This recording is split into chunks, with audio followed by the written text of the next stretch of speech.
Hey there, Buck Bookers. It's your boy Buck, back at it again with another episode of Buck's Books. I know the last time we spoke, I told you that we were going to have another Buck book like the next day, and then I didn't do that. And you have to understand, that's just because so much is going on right now. I just got a certificate, and I'm buying a house, and there's all sorts of shenanigans taking place in my life, so I haven't had the opportunity to pry myself away from the madness long enough to talk about the books. However, I have continued to read the books, and I just got through so many good books. So there's going to be just like a blast of content coming your way. Like there's going to be several, possibly multiple days in a row. I just need to find the time to sit down in front of the computer for multiple days in a row, and I just deleted all the video games off my computer. I wiped the drive again because I read another minimalism book, and I've decided,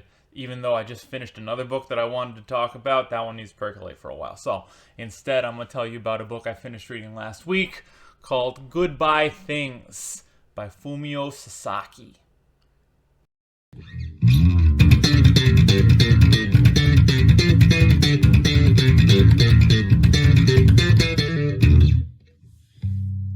So this is one of the minimalism books that came highly recommended. People saying it's one of the most beautiful minimalism books they ever read and all that. So I looked into it because I love them. I love the books about minimalism is the thing.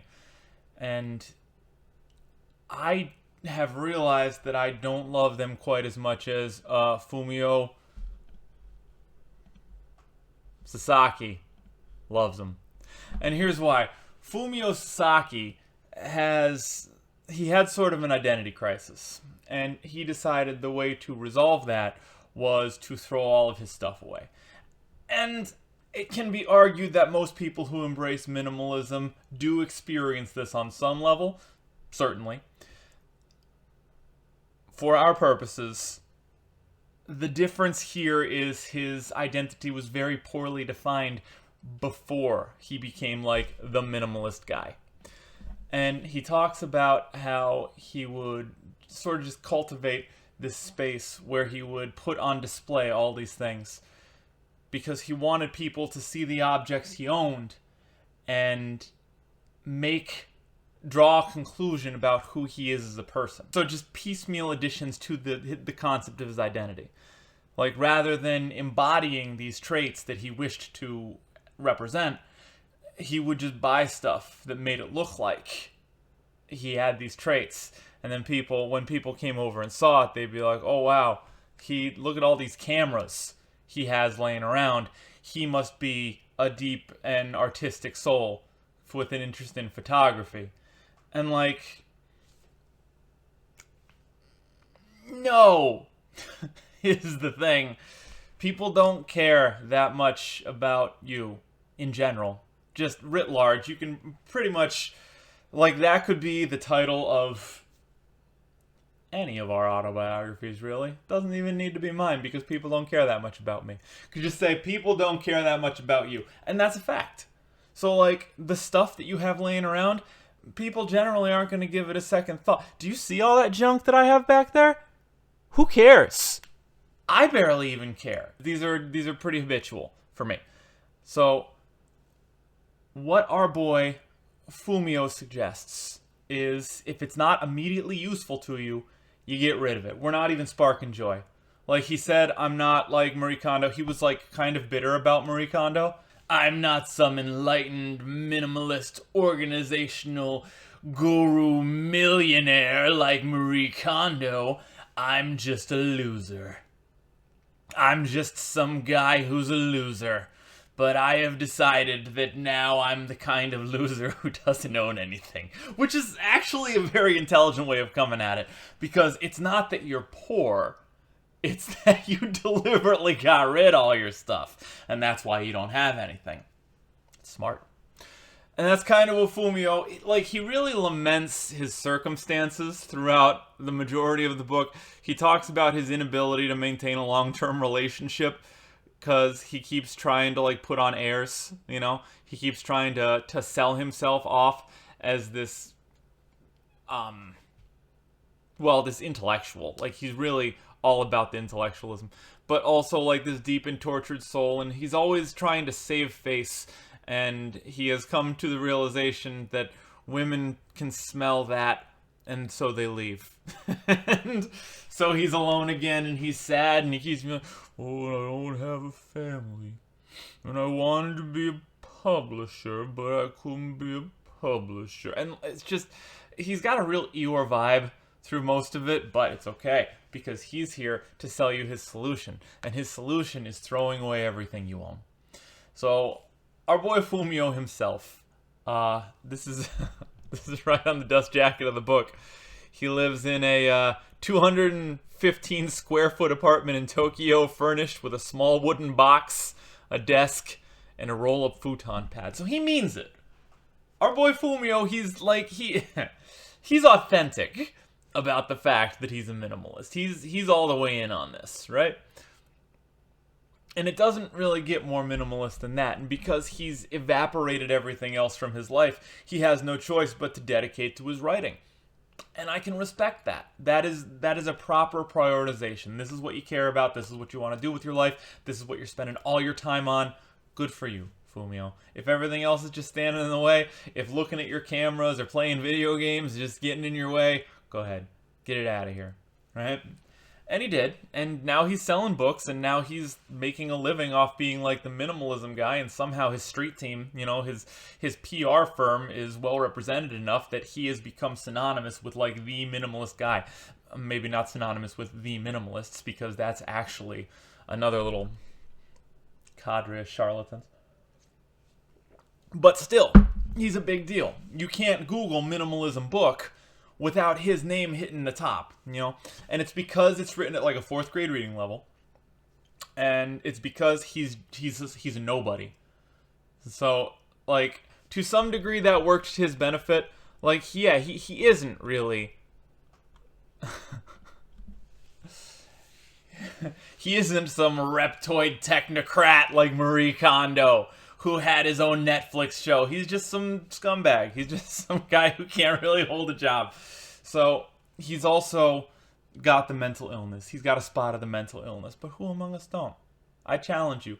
He who is without the mental illness cast the first stone. You wouldn't be here right now on the YouTube if that was you. I'm sorry.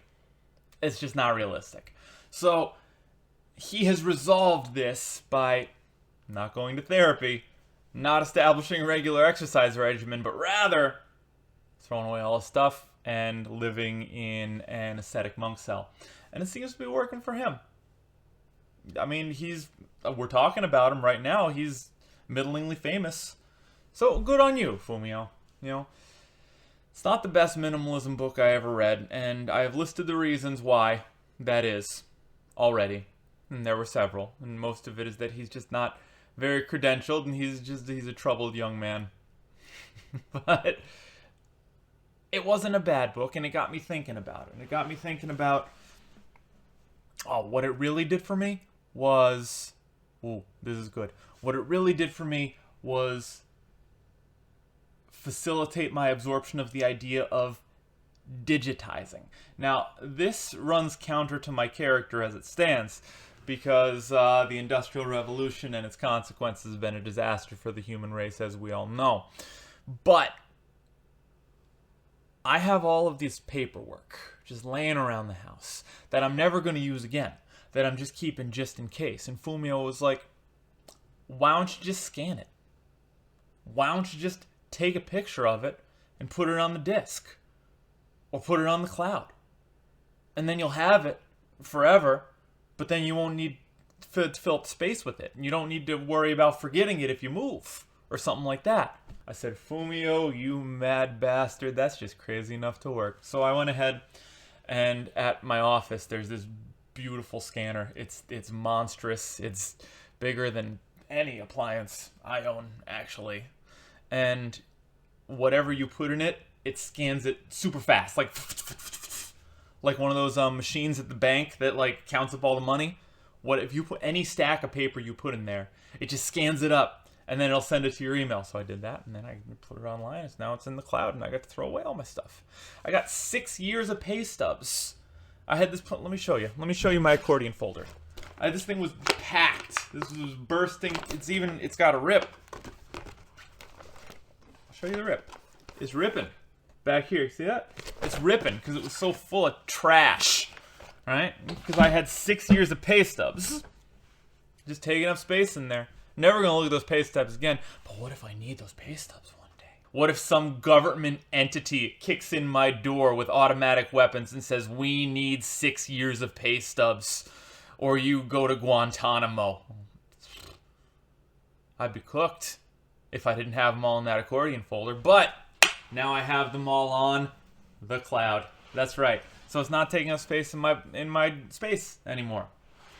And I was able to do that with virtually everything. I was able to do that with old photos. And like, this makes a lot of sense because the old photos that I was saving are just decaying over the years. You know, they're getting progressively grodier and more damaged and folded and stuff like that. But like, if you put it on the internet, that's the most haunting thing about the internet. The internet is forever. The panopticon never goes away. So I can just like chuck it up there and now it's gone. It's gone. It's not gone because it's still there. It's there forever. It's carved into the walls for the rest of eternity. But now I don't need to keep a hand on its physical presence. I've manifested it in the ghost world where it can be accessed at any point, but I don't need to keep its phylactery here in Mundus. So I got rid of all those. I got rid of a bunch of stuff, and it's great. It feels really good. It feels nice to get rid of stuff, especially because of the added security it presents you. I have had the misfortune of being in some difficult relationships, and one of the recurring themes of them is these lovely ladies sometimes have difficulties with boundaries to the point where they'll like seek out your mental health journal and read it. So that's not great, but also well into adulthood, how are you going to get like a lock diary? And furthermore, how are you going to expect a lock diary to keep an adult woman who should know better out of it? You're not. So what do? Well, you increase the level of security. Now, this can look like hiding it in a vent somewhere high up where they can't reach. But what if she's tall? What if you wind up with one of those tall ones? What if you get yourself a women's basketball player with borderline? Then what are you going to do? Well, that's not going to work out for you. Also, you're going to forget it's up in the vent. So you digitize it. You put it on the computer, and you password protect it, and then we're all safe. No one is any the wiser unless she gets your password. But honestly, you knew what you were walking into. So at this point, it's equally your fault. You're inviting this. If you didn't password protect it good enough. So the book has presented me. There were two. This happens when I read Nietzsche too. So we're going to be talking about that soon. That one of the upcoming ones is going to be a book about Nietzsche, even though I will not read Nietzsche again because he sucks. He doesn't suck. Like, his ideas are really good, but his writing sucks. We're not going to do Nietzsche right now. Right now, we're going to talk about what happened here because it also happens when I read Nietzsche. And it's that I like what Fumio Sasaki is saying, but I don't find him credentialed enough to be credible. I don't like... Sure, your ideas are great, but I don't want to live like you, dude, because you sound very sad still. And, like, the book was just dripping with sorrow, and that's not what I'm trying to cultivate in my life. But he does suggest that this is the good ending. Like, he talks about how things were much worse before, so maybe that's true. I don't know. I wasn't there before. All I got is his word to go on, and he says things are much better now. So I guess I'll take him at that. But it did streamline a couple of things in my life, and this is going to be doubly useful for me because, as I mentioned at the beginning of the video, I'm about to close on a house. So now I'm going to have, in the words of George Carlin, a place for my stuff. But I don't have any stuff. Like, what you see is pretty much the majority of the stuff that I have. And there's a couch with a dog on it over there. Still using couches. I've shifted to the floor for my desk because it's good for your bones. I think I mentioned that in another video. One of the ones about moving your DNA. One of the ones by that load scientist whose name I don't... Katy.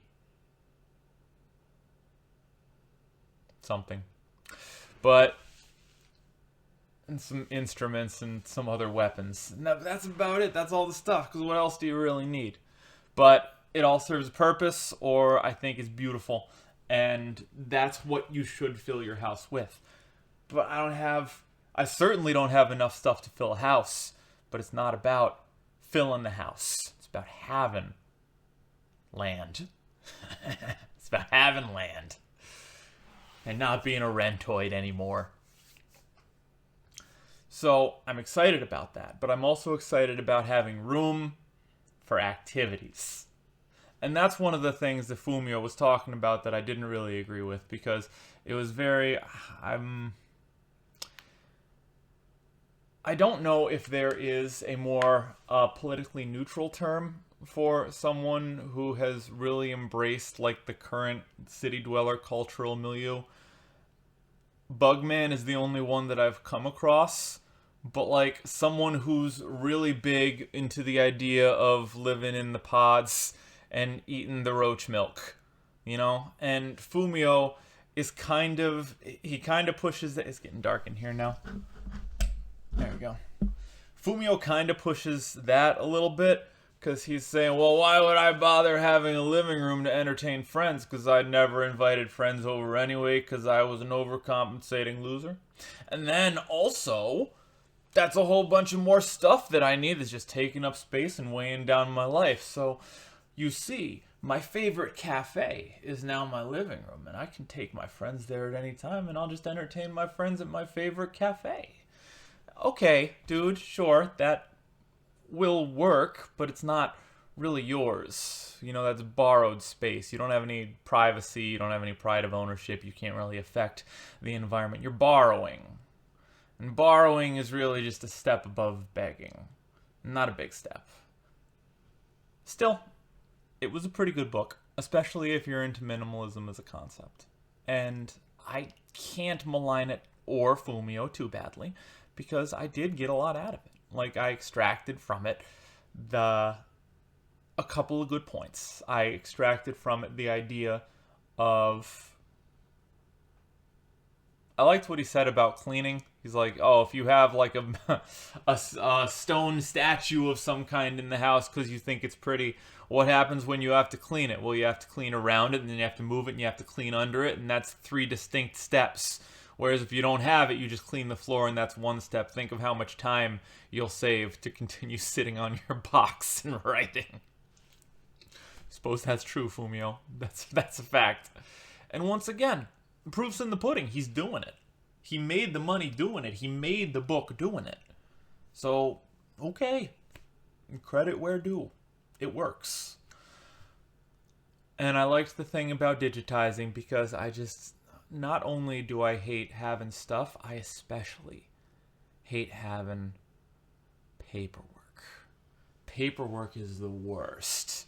Because I was 5 years late to college, and that was mostly because of paperwork. Now, not entirely. I was also developmentally stunted and way too busy running around and doing drugs and crime and working night shift at blue-collar jobs to actually take college seriously. I had a grudge against the monsters who ran my high school, is what it came down to. So I swore I'd never go back to school again. And then I got mad because I decided that they thought I couldn't do it, so I went and I did it. But spite will get you there, but spite is silly. Don't let other people define your reason d'etre. You can do it, whatever you want. Well, nothing matters. Nothing matters. Everything's allowed. You can just do whatever you want. But I didn't know that then. I was a stupid, angry child. So I kept trying to get into college, and I kept not being able to find my tax returns. And if you don't have your tax returns, you can't file for FAFSA. And if you can't file for FAFSA and you're poor, you don't get to go to school unless you're really smart.